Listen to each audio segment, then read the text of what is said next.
Welcome to Small Stories, Big Healing, where old teachings speak softly into modern lives. When you cannot seem to finish. When your energy comes in bright waves but fades before the end.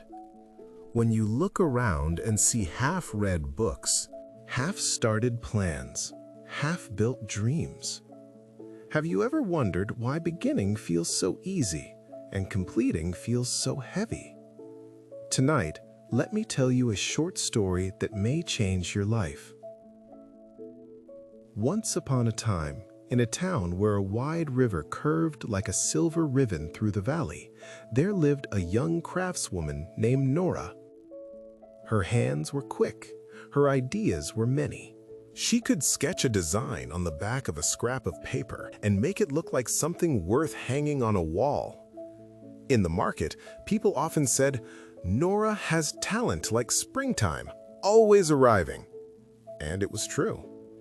But behind her workshop, where the grass grew tall and the wind carried whispers, there was another truth. Half-carved wooden bowls sat in piles. Half-woven baskets leaned against the fence. Half-painted lanterns waited for their final light. Everywhere, beginnings. Very few endings. Each time Nora started something new, she felt alive. Her heart would lift, her mind would sparkle. But when the work demanded patience, when it asked for repetition, for careful sanding, for tightening the last knot, her excitement would slip away like water through open fingers. She would tell herself, "I'll return to it tomorrow." And tomorrow would come, carrying a new idea, a fresh beginning, and another unfinished thing left behind. One evening, as the sun lowered itself into the hills, Nora stood at the riverbank with a small group of townspeople. Across the water, on the far side, a distant village's lanterns flickered like fireflies. A ferry usually traveled between the two towns, bringing herbs, cloth, letters, and laughter. But that day, the ferry had not come. The river was restless.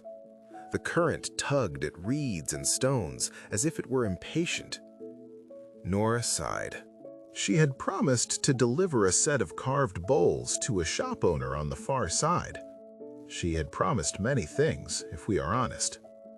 She turned away from the river and walked back toward her workshop when she noticed an old man sitting near the docks. His back was straight, though his hair was white. His hands were thick and weathered, shaped by years of honest work. He held a small piece of wood and ran his thumb over it with great care, as if even the smallest splinter mattered. People called him Master Kenzo, the boatmaker. He had built the ferry long ago. He had built fishing boats that outlived storms. He had built small rafts for children and strong vessels for men who carried heavy loads. Nora had always admired him from a distance. Master Kenzo looked up and spoke gently, as if he had been expecting her. "You walk like someone carrying many baskets," he said, "but none of them are tied." Nora blinked. I don't understand." He pointed with his chin toward her workshop in the distance. "I've seen your yard," he said, kindly, not cruelly. "It is full of beginnings." Nora's face warmed with embarrassment. "They're not failures," she said quickly. "They're works in progress." Master Kenzo nodded. "Yes," he said, "works in progress are not failures, but tell me, how many of them have carried you somewhere?" Nora opened her mouth, then closed it. Master Kenzo stood slowly and gestured for her to follow him down the dock, where the river's breath could be heard more clearly. At the edge of the dock were several small boats and rafts. Some were new, some old. Some were worn but whole. But in a corner, partly hidden, were 3 half-built boats. Their frames were beautiful, curved ribs, careful joints, yet they had no sealed bottoms, no finished seams, no oarlocks. Master Kenzo tapped the nearest frame lightly with his knuckles. "This was started by a boy named Riku," he said. "He dreamed of crossing the river at dawn to sell fish. He had fire in his chest. He worked for 3 days without sleep." Nora leaned closer. "What happened to him?" Master Kenzo's eyes softened. "On the 4th day, the hard part began," he said.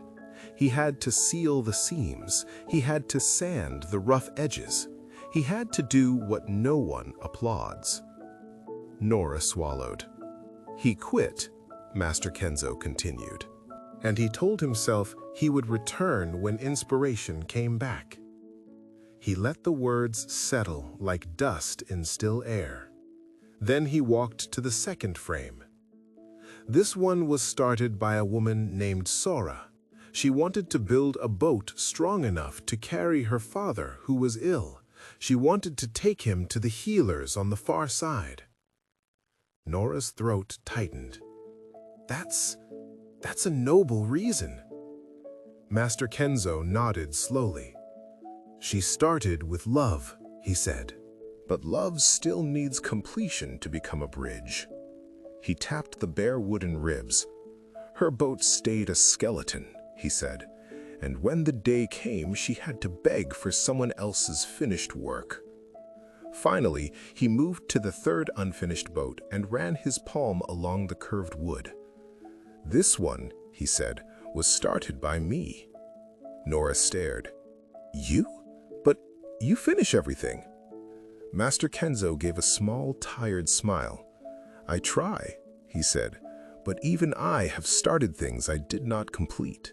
He looked at Nora, and his voice became even gentler. "Do you know why unfinished work feels so heavy?" he asked. "Because it does not stay in the workshop. It follows you. It whispers to you when you rest. It pulls at your sleeve when you try to begin something else." Nora lowered her gaze. Master Kenzo turned toward the river. "Tomorrow," he said, "the current will calm. The ferry will return. But storms come again, as they always do." He glanced back at her. "So, let me ask you, Nora, if the day comes when you must cross, when someone depends on you, will you have a finished boat?" Nora's chest tightened, not with shame, but with recognition. That night, she returned to her workshop and stood in her yard of unfinished things. She walked past the half-carved bowls, past the half-woven baskets, past the half-painted lanterns, and she realized something painful. Each unfinished piece was not only wood and rope and paint. Each one was a promise she had made and left open. A promise to others and a promise to herself. She sat on a stool and whispered, "Where do I even begin?" And in the quiet, she remembered Master Kenzo's words, "Do what no one applauds." So Nora chose one thing, not the most exciting thing, not the newest idea, not the one that made her heart race. She chose the simplest unfinished bowl, plain, small, waiting. She picked up her tools. She sanded the rough edge until it became smooth. She carved the final pattern slowly, carefully. She wiped away the dust. She polished the surface until it caught the lamplight. It was not thrilling, but something strange happened.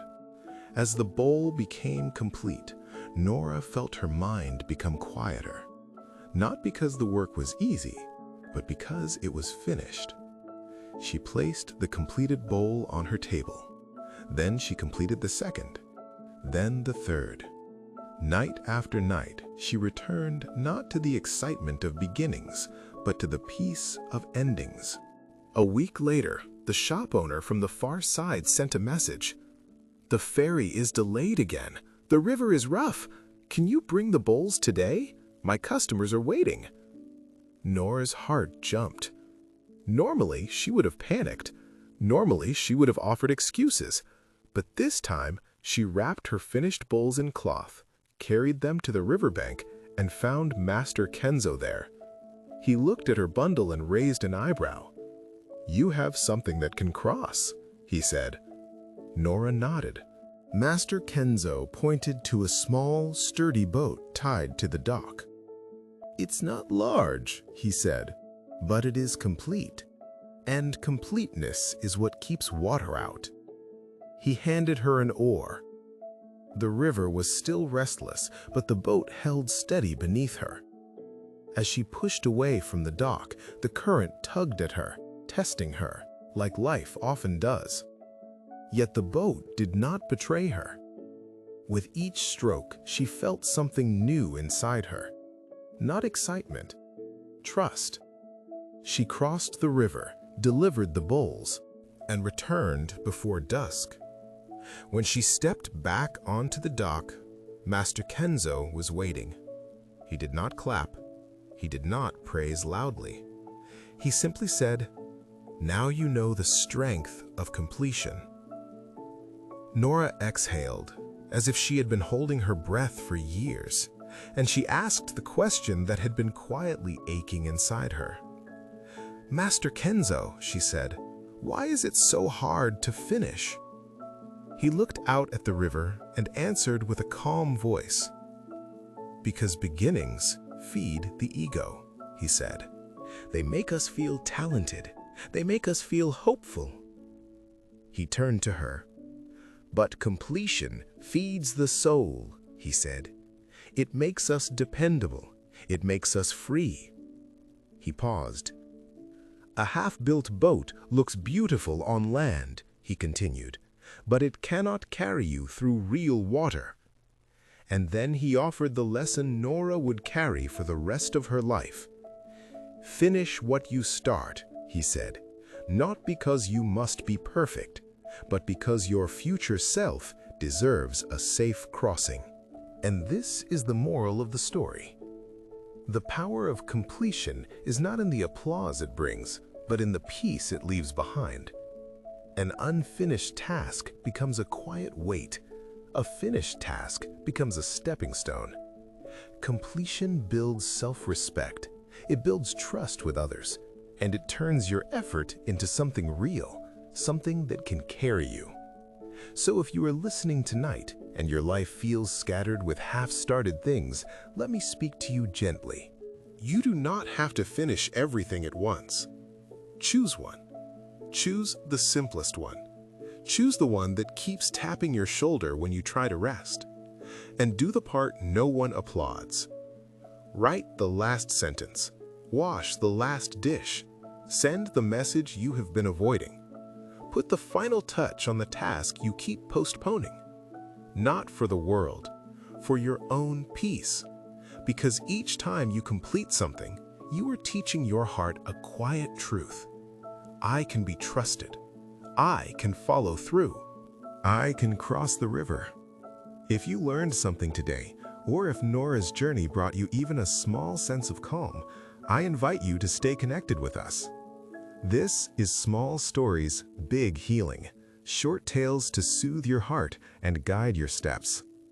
If this story should reach more people who are struggling with unfinished beginnings and heavy procrastination, please don't forget to like this video, share it with someone who might need this reminder, and comment below, what does finishing what you start mean to you?